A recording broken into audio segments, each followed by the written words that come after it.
Hi, welcome to A Foreigner in the Philippines, and it's kind of a late night chat. But with all of the comments that we get, some strike home because they touch on a delicate subject. And one of the most delicate subjects that I find is success and what success means. So as soon as I start doing that, I pull out this book. This book is it's by a man called Dwight Bain. You've heard of Dwight Bain, haven't you? Well, I certainly haven't, but but the book appealed to me. I've forgotten now. Somebody gave it to me, or I saw it in a bookstore and had a little look and liked it. And it's got some of those questionnaires, you know. If you answer this, you get a certain point, and if you answer that, you get another point, and depending how many points you get, he'll tell you whether you should go and kill yourself. No, I'm just joking. But one of the things that does resonate with me is that other than love, which is, I think, the most written about subject in the entire universe. Everybody's written about love. Look at Shakespeare. Shakespeare wrote so much about love. Everybody has written about it. Because it's so important. But success is also important too, because sometimes we measure ourselves by the degree of success that we think that we have achieved. Now, why am I saying that we think we've achieved? I mean, you're either successful or you aren't. Is that the way that it is? Well, actually it's not. So I just opened it here on the success focus, and this is in the Bain. Yes, Mr. Bain. Mr. Bain, and he quotes Ralph Waldo Emerson, who was quite a clever chap. So, the success focus: to laugh often and much, to win the respect of intelligent people and the affection of children, to earn the appreciation of honest critics and endure the betrayal of false friends. Boy, that's a heavy one, isn't it? To appreciate beauty, to find the best in others, to leave the world a bit better, whether by a healthy child, a garden patch, or a redeemed social condition. To know even one life has breathed easier because you lived. This is to have succeeded. And there's some real big ones in there, I think. I mean, obviously it's a success to appreciate beauty. To find the best in others is a huge thing as well.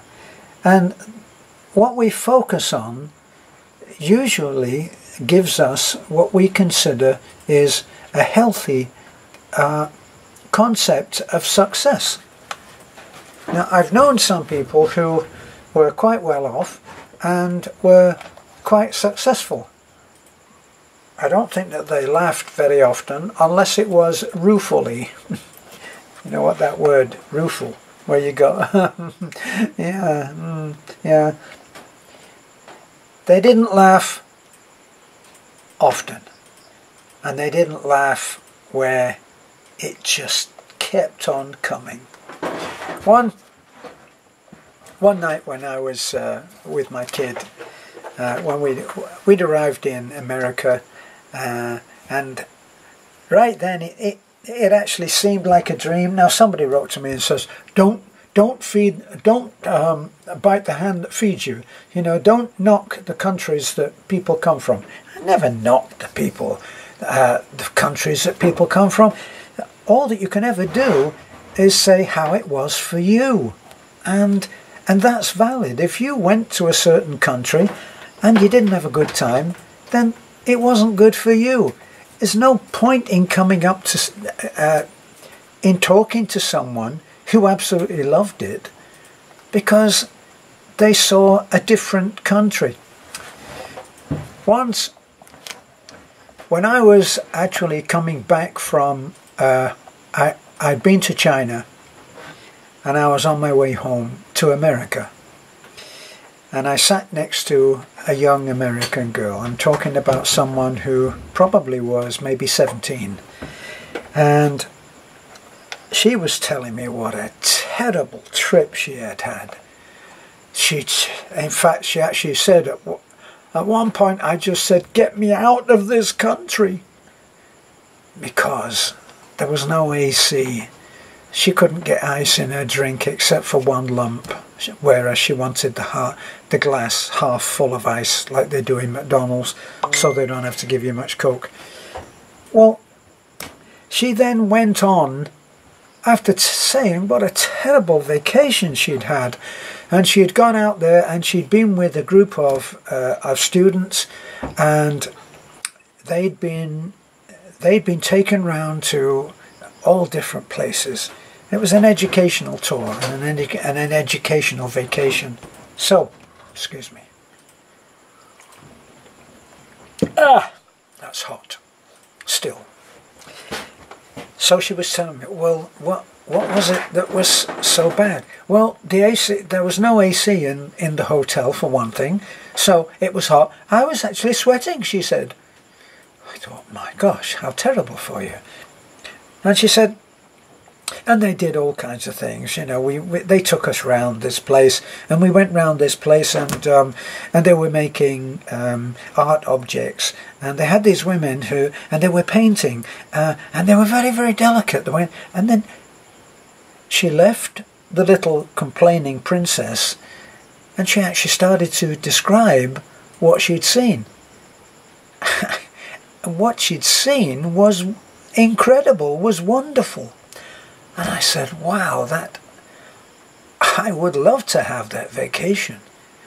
So she said, well, yes, it was pretty cool what we saw.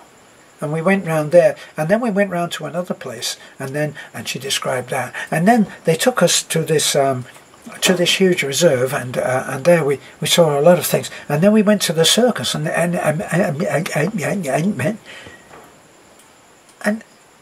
actually, I bet when she got home and forgot about the AC and got in the AC in her house, she probably started to really understand what she had seen, and how, maybe she didn't admit this, but in a slightly off-center way, she probably did admit that she had had an incredible time. But she would tell how some of the incredible things that she'd seen, rather than say, I realise that was wrong. No, probably she never will ever see that. So, anyway, what was I talking about? I've gone on waffled on. I forgot what it was. The Dream Stealers. Listen to this. I liked this as well. I've kind of made a little mark on some of the things I wanted to read from this book. The Dream Stealers. So this poem was by an unknown author, but it says it very well. So, it says, before I tell you that, it says, the light of truth shows what's inside you. Allowing that light to shine into your heart and soul is a necessary part of finding and living success. If you have never allowed the light of truth to shine into the darkest parts of your soul, get ready to experience some tears, because this book is about bringing about change in the way that you see things, so you're likely to cry. Brightness shining into the dark and hidden corners of your mind will bring tears of pain. And viewing how your fears have held you back will bring tears of regret. This poem by an unknown author says it very well. Boy, this resonates actually, this. It says, the darkness, the dream stealers. Throughout my life, my friends and folks have offered me advice. I remember that. And though they meant the best for me, it often wasn't nice. They'd always say my plans were just more crazy schemes. and every time I listened, I let them steal my dreams. I guess they feared, in case I failed, that I really shouldn't try. So I never spread my wings and never learned to fly. But they're just folks who only see the world the way it seems. And I'm no longer going to let those people steal my dreams. That seems incredible to me.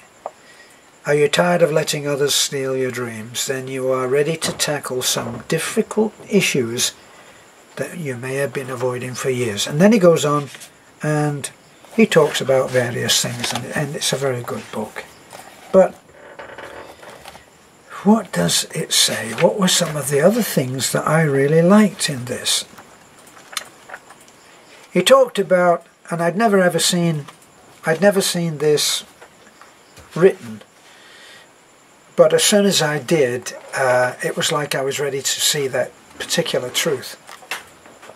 But he talked about Elvis Presley, and well, we all know that Elvis Presley was an incredibly successful artiste. He is the most impersonated artist in the world. No artist, no singer, no performer has been as impersonated by so many as Elvis. John Lennon said, "Nothing meant anything to me till Elvis." He impacted so many people. He was one of those who, when it came his time to go into the army, he had hundreds of millions of dollars, and he could have bought the army, let's face it. He didn't have to go in. But he went in and he did his 2 years national service. And he did it.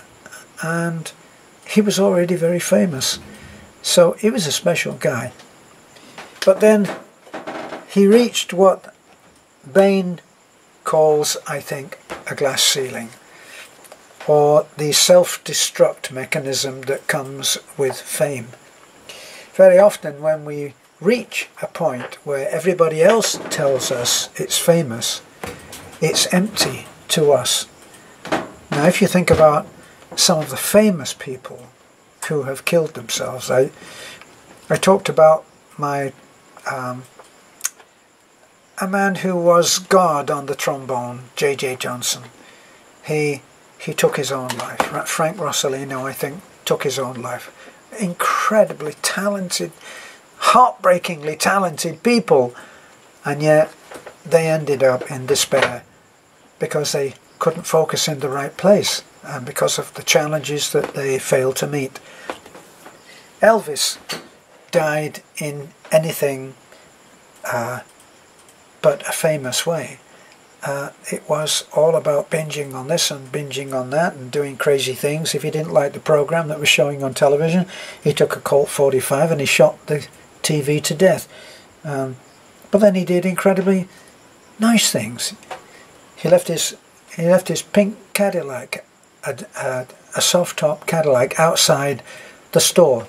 He went into the store and he left the car outside. And when he came out, there was a woman there, and she was all but drooling over this Cadillac. And he said, "Do you like the Cadillac?" And she said, "I absolutely love it." And he gave it to her. He just gave it to her. So, what happened at the end then that he could have changed? Well, I never thought about it this way until I saw this book.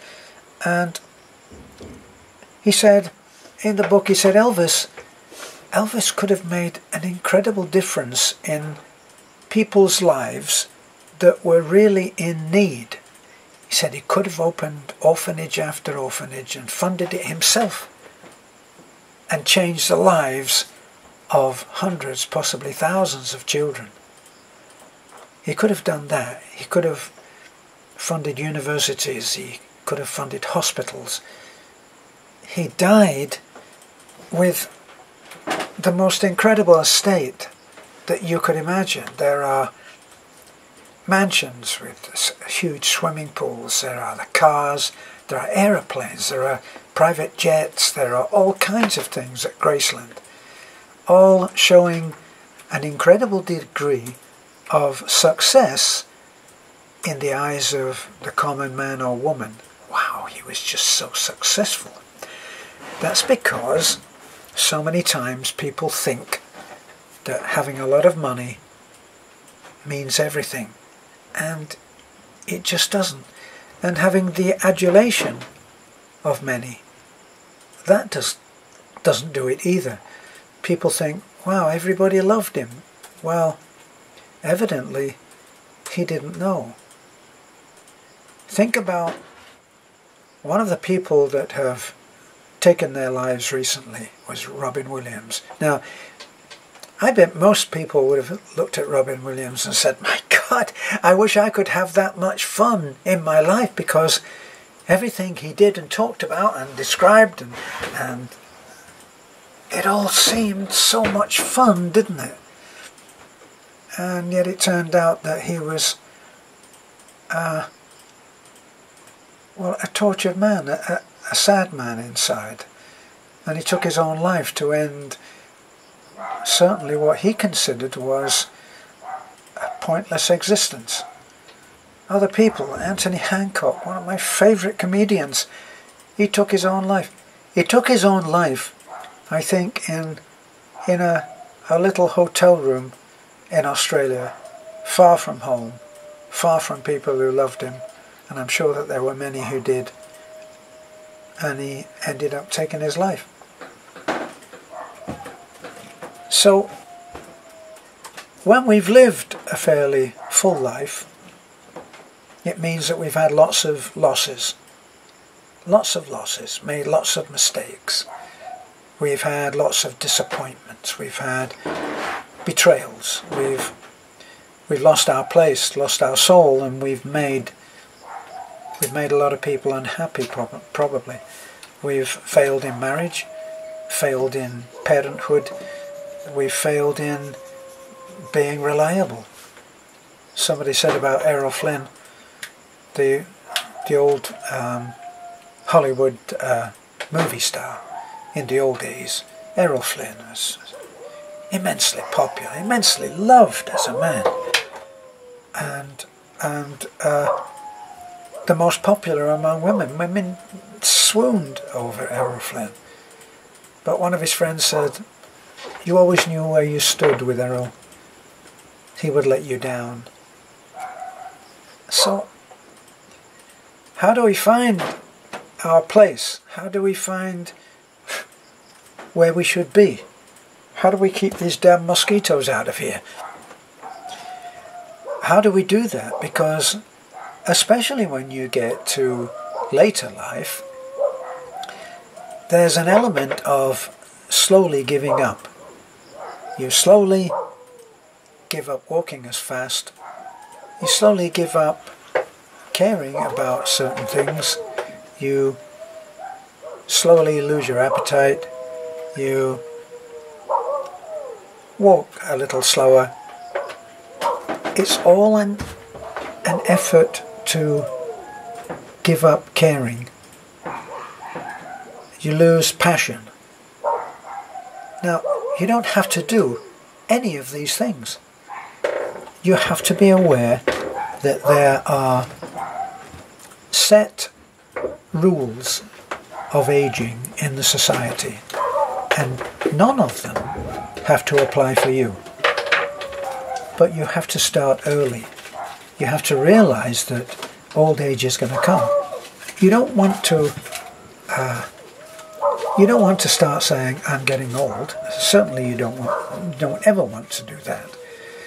And don't let people say that you're getting old, and don't let people talk about, now that you're this old, what do you think? Don't do that. Don't do that. You have to set new goals, new and different kind of goals. When I left America, I had a talk with my son, who was already established in his job. He had his own place. I think he had a girlfriend by then. and he had a good job that he enjoyed with one of the NPR subsidiaries, a college. So he was the in-house radio TV station in Fort Myers that was under the umbrella of NPR, National Public Radio. So he was happy enough himself. So I paid him the courtesy of saying, I really want to have another adventure. I'm not ready for a rocking chair. How would you feel if I take off? No problem, Dad, you do it.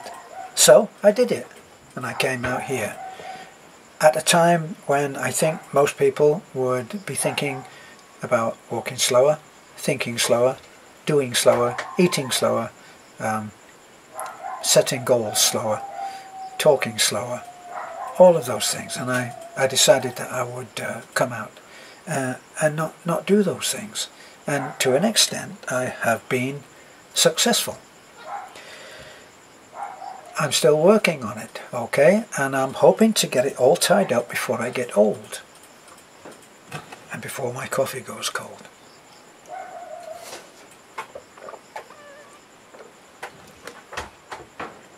So success is very much how you view it. How do you view it? What are you going to do with it? Let me look at the front of this book, because it did have a couple of things. He asked 100 people.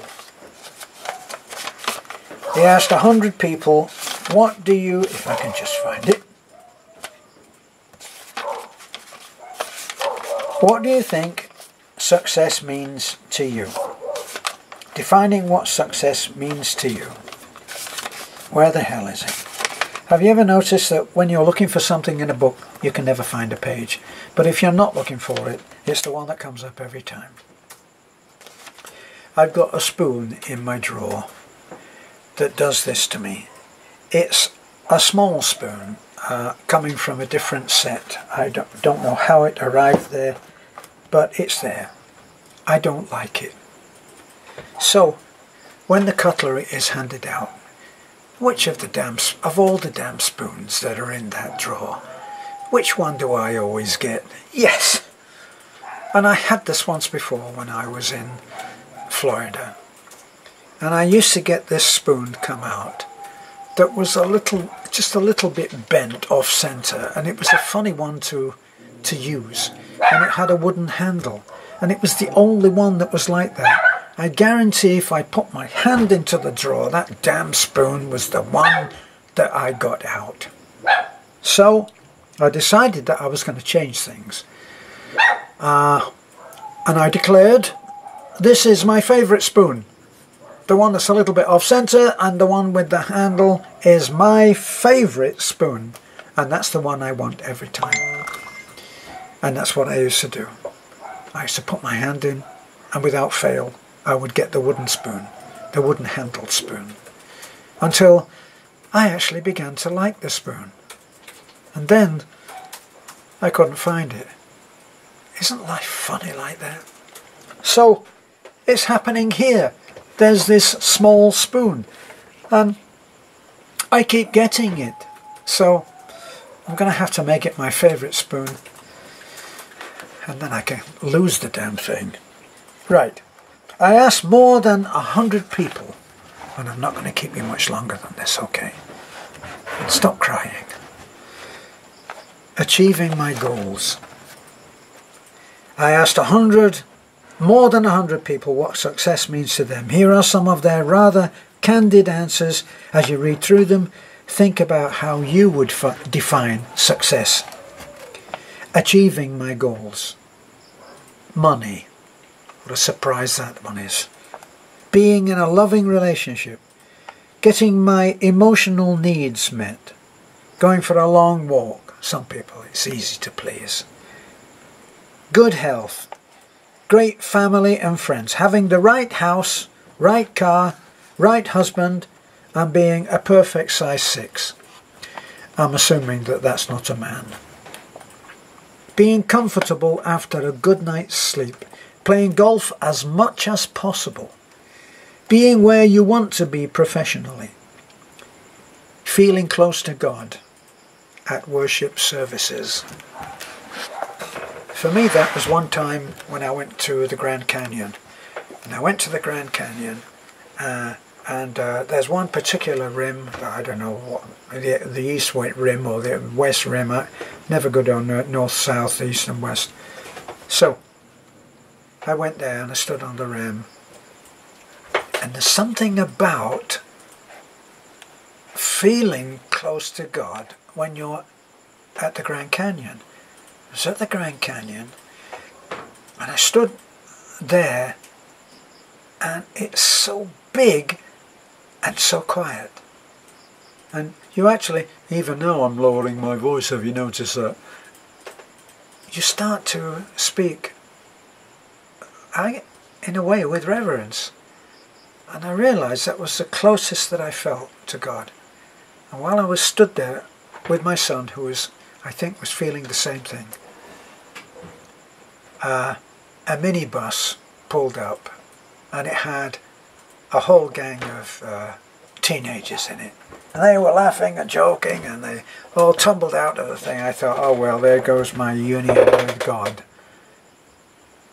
But even they, when they came to the rim, they all went quiet. Isn't that funny? So anyway, what was I saying? Feeling close to God at worship services and on the Grand Canyon. Being well balanced and peaceful. Oh, I wish I knew more people like that. Getting taken up with another in conversation and losing track of time. Now, I lose the track of time, I have to admit. Being an executive vice president with financial security. That seems like an easy one, doesn't it? Passing my business along to my grandchildren. The dogs have seen something. Passing my business along to my grandchildren. They won't want it, don't you know? It's brown. Hello. It's a brownout. Well, we're still actually. Let me see if I can find a light. I'm still here. Don't switch off. Ah, I told you I was. I know I'm gone again. What the heck? Welcome to the Philippines. Now, let me see. How can I do this? Okay, here I am. Here I am. All right. What can I? Where's? You need to. The flashlight should be in your face. Well, I know that, darling.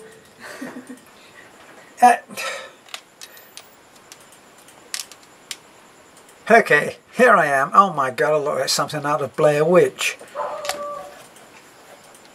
Where is... You can't find the light switch. Okay. Alright. Okay. Well, it's not ideal, is it? It's not Hollywood, but then it's not.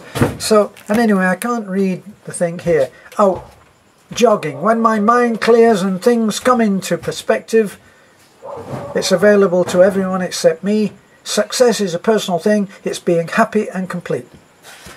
And it's not being in a brownout. So, here we are.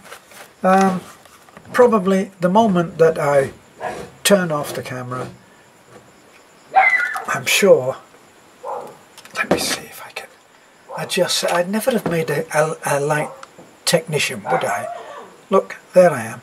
Okay, well, this is a foreigner in the Philippines in a brownout. We don't call it a blackout, we call it a brownout. And this is why. Thank you for looking in. Please like, comment, subscribe. Bye for now.